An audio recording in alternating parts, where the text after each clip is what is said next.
नाजरीन, आज की इस वीडियो में हम एक अहम और पेचीदा सवाल पर बात करेंगे। क्या पाकिस्तान में वकला एक मरतबा फिर किसी बड़ी तहरीक का आगाज़ कर सकते हैं?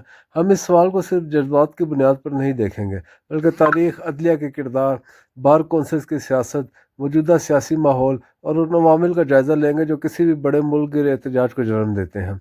तो आइए इस मौजू को गहराई से समझने की कोशिश करते हैं। पाकिस्तान में वकला ने कई दहाइयों से सियासी और आइनी तारीख में अहम किरदार अदा किया है। ख़ास तौर पर 2007 से 2009 तक वकला तहरीक ने पाकिस्तान की अदलिया और सियासत में एक मुस्तकिल निशान छोड़ा। चीफ जस्टिस इफ्तिखार मोहम्मद चौधरी की मौतली एक बड़ा ट्रिगर था। वकला पूरी तरह मुत्तहिद थे, मीडिया आज़ाद था और हर लम्हा तहरीक को कवरेज मिल रही थी। सिविल सोसाइटी, तलबा और आम आवाम ने इस तहरीक का साथ दिया। इस दौर में बार कौंसिल में सियासी तकसीम कम थी।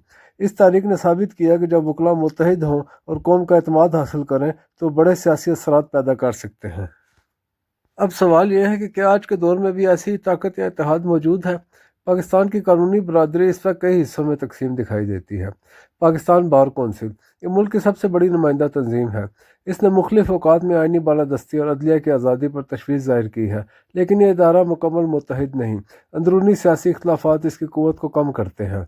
सूबाई बार कौंसिल की बात करें तो पंजाब बार कौंसिल बाज़ औक़ात सख्त मौक़िफ़ अपनाती है, मगर अंदरूनी तकसीम इसे कमज़ोर करती है। सिंध बार कौंसिल सिविल आज़ादियों पर ज़्यादा बोलती है और निस्बतन ज़्यादा मुतहरिक रही है।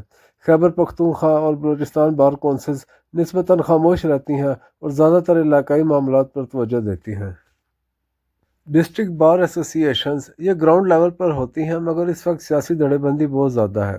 जमाती वाबस्तगियाँ मुत्तहिद हिकमत अमली बनाने में रुकावट बनती हैं। मुख्तसर ये है कि मौजूदा सूरत हाल में कोई मुतहदा वकला माज दिखाई नहीं देता। नाजरीन, हमारे मुल्क में चूँकि एक हाइब्रिड निज़ाम है, तो पहले ये समझते हैं कि हाइब्रिड रजीम क्या होता है और ये इस्तिलाह कब इस्तेमाल की जाती है। सियासत के माहिरीन हाइब्रिड रजीम की इस्तिलाह इस्तेमाल करते हैं। इससे मुराद वो निज़ाम है जहाँ इंतखाबात भी होते हैं, पार्लियामेंट भी मौजूद होती है, अदलिया भी काम करती है, लेकिन गैर मुंतखब इदारों का असर रसूख नुमायाँ हो जाता है। तुर्की, रूस, मिस्र और कई दीगर ममालिक में भी इस इस्तिलाह का इस्तेमाल किया जाता है।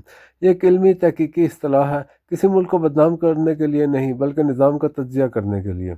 ऐसे माहौल में सिविल सोसाइटी या बार कौंसिल्स के लिए बड़े पैमाने पर एहतजाज करना मुश्किल होता है। नाजरीन, किसी भी बड़े वकला एहतजाज के लिए मुख्तलिफ अवामिल का इकट्ठा होना ज़रूरी होता है, जैसे किसी आला जज की मअतली, आइन की खुली खिलाफ वर्जी, किसी बड़े सियासी अदालती बहरान का उभरना।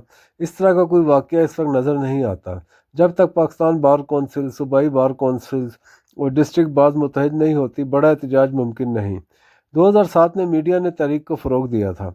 आज मीडिया पर पाबंदियाँ, दबाव या मखसूस कवरेज एहतजाज के फैलाव को कम कर सकती हैं। वकला तहरीक सिर्फ उस वक्त ही मजबूत होती है जब अवाम उसे अखलाकी हमायत दें। मौजूदा सियासी तकसीम अवामी यकजहती को कमज़ोर करती है। 2007 में एतजाज़ हसन, अली अहमद कुर्द और हामिद खान इन जैसी हमागिर शख्सियात सामने आई थीं। मौजूदा हालात में वकला तकसीम है, कोई बड़ा मुतहदा लीडर नहीं, कोई बड़ा ट्रिगर वाक़या सामने नहीं, मीडिया महदूद है, अवामी पोलराइजेशन बढ़ चुकी है। इन अवामिल को देख कर ये कहा जा सकता है कि फ़िलहाल कोई मुल्क गिर वकला तहरीक तैयार होती नज़र नहीं आ रही, लेकिन पाकिस्तान की सियासत में वाक़यात अचानक जन्म लेते हैं। एक बड़ा अदालती फ़ैसला, एक गैर मामूली सियासी इक़दाम या किसी मरूफ अदालत के मसले पर अचानक पूरा माहौल बदल सकता है। अगर हम बात करें कि क्या मुतहदा वकला तहरीक उभर सकती है, लेकिन ये उसी सूरत मुमकिन है अगर कोई बड़ा आइनी बहरान पैदा हो, अदलिया पर बरह रास्त दबाव सामने आए और बार कौंसिल्स एक जगह पर मुत्तहिद हो जाए। छोटे शहरों में बार्स कभी कभार एहतजाज करती रहती हैं, ये सिलसिला जारी रह सकता है। अगर सियासी दबाव या अंदरूनी इख्तलाफात बढ़ते हैं तो वकला खामोश रह सकते हैं। पाकिस्तान के वकला ने हमेशा तारीख में अहम किरदार अदा किया है। इनका आइनी शऊर, इनकी इज्तमाही ताकत और इनकी तंजीमी सलाहियत किसी भी वक्त बड़ा असर पैदा कर सकती हैं, लेकिन ये सिर्फ उस वक्त मुमकिन है जब क़यादत मजबूत हो, मकसद वाज़ेह हो, सफ़बंदी मुत्तहिद हो, अवामी हमायत मौजूद हो। मौजूदा दौर में सूरत हाल मिली जुली है, लेकिन मुस्तकबिल में हालात बदल भी सकते हैं। ये बात याद रखनी चाहिए कि किसी भी सिविल सोसाइटी ग्रुप का मकसद कानून की हुक्मरानी, आइन की पासदारी और शहरी आज़ादियों का तहफ़्फ़ुज़ होता है। यही वो बुनियाद है जिस पर वकला की तारीखी तहरीकें खड़ी रही हैं। तो नाजरीन, बात करते हैं जस्टिस मंसूर अली शाह और जस्टिस अतर मिनल्लाह, जिन्होंने पार्लियामेंट में 87 तरमीम पास होने के बाद इस्तीफ़े दे दिए। अगर यहाँ इनकी बात की जाए तो इन्होंने बड़े खुले और मजबूत अदालती असूली फ़ैसले दिए, फंडामेंटल राइट्स का बार बार दिफा किया, عدلیہ کے اندرونی مسائل، اختیارات اور ٹرانسپیرنسی پر اظہار خیال کیا، حکومتی قوتوں یا غیر منتخب اداروں کی مداخلت پر قانونی سوال اٹھائے۔ ان کے ڈسینٹنگ نوٹس نے انہیں جوڈیشل انڈیپینڈنس کے بڑے چہروں میں شامل کر دیا۔ اس مضبوط عدالتی کردار کی وجہ سے سوشل میڈیا پر بعض سیاسی حلقوں نے مبالغہ آرائی، قیاس آرائیاں، استعفے دے کر تحریک چلانے جیسے بیانیے پھیلائے جو حقیقت پر مبنی نہیں ہیں۔ وکلا تحریک کو جج نہیں چلاتا، وہ وکلا چلاتے ہیں۔ 2007 کے لائرز موومنٹ میں بھی ججز معطل کیے گئے تھے، لیکن تحریک وکلا نے چلائی تھی۔ ججز نے خود کبھی احتجاج یا دھرنا نہیں دیا۔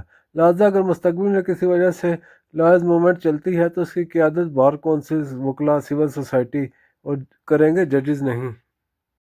یہ کہنا درست ہوگا کہ جسٹس منصور علی شاہ، جسٹس اطہر من اللہ کے فیصلے، ڈائسنٹس، ریزننگ، انسٹیٹیوشنل انڈیپینڈنس کی طرف اشارہ کرتے رہے ہیں، لیکن یہ عدالت کے اندر رہ کر کیا جاتا تھا، سڑکوں یا سیاسی انداز میں نہیں۔ تو اگر آپ کا مطلب یہ ہے کہ کیا وہ عدلیہ کے اندر اصلاحات کی تحریک کا حصہ بن سکتے ہیں، اس کا جواب ہے ہاں، وہ اپنے فیصلوں اور قانونی موقف کے ذریعے ایسا کرتے رہے ہیں۔ لیکن اگر سوال یہ ہے کہ کیا یہ دونوں ججز اب استعفیٰ دینے کے بعد عوامی تحریک چلائیں گے، تو اس کا جواب ہے نہیں، اس کی کوئی حقیقت، اشارہ یا امکان فی الحال نظر نہیں آتا۔ تو ناظرین، اگر آخر میں حکومت کی بات کریں تو موجودہ حکومت مختلف سیاسی، معاشی اور ادارہ جاتی دباؤ کا سامنا ضرور کر رہی ہے، تاہم صورتحال کو فوری خطرے کے طور پر بیان کرنا درست نہیں ہوگا۔ سیاسی ماحول میں تناؤ، معاشی عدم استحکام، عدلیہ کے اندر جاری مباحث اور پارلیمانی اتحاد کی حساس نوعیت حکومت پر دباؤ بڑھاتے ہیں، مگر یہ دباؤ فی الحال کسی بڑے بحران کی صورت اختیار کرتا نظر نہیں آتا۔ اپوزیشن کی تقسیم، IMF پروگرام کی وجہ سے ملنے والی محدود معاشی مہلت اور بڑے اداروں کے درمیان براہ راست ٹکراؤ کی عدم موجودگی حکومت کو نسبتاً استحکام فراہم کر رہی ہے۔ اس کے باوجود پاکستان کی سیاسی تاریخ بتاتی ہے کہ معاشی جھٹکوں، پارلیمانی اختلافات یا غیر متوقع عدالتی پیش رفت سے حالات تیزی سے تبدیل ہو سکتے ہیں۔ لہٰذا حکومت اس وقت دباؤ کے ساتھ استحکام کی حالت میں ہے، یعنی خطرات موجود ضرور ہیں مگر فوری بحران کوئی نہیں۔ ناظرین، یہ کہا جا سکتا ہے کہ موجودہ حکومت نہ تو مکمل طور پر محفوظ ہے اور نہ ہی کسی فوری انہدام کے دہانے پر کھڑی ہے۔ سیاسی کشمکش، معاشی چیلنجز اور ادارہ جاتی مباحث اسے مسلسل دباؤ میں رکھتے ہیں، مگر ساتھ ہی کچھ ایسے عوامل بھی موجود ہیں جو اس کے استحکام کا سہارا بنے ہوئے ہیں۔ پاکستان کے سیاسی ماحول میں تبدیلی ہمیشہ ممکن رہتی ہے، لیکن اس وقت صورتحال ایک معتدل توازن میں ہے، جسے برقرار رکھنا حکومت کے لیے سب سے بڑا امتحان بھی ہے اور ضرورت بھی۔ ناظرین، اگر آپ کو یہ ویڈیو پسند آئی ہو تو اس چینل کو سبسکرائب کریں اور اس ویڈیو کو لائک اور شیئر کریں۔ شکریہ۔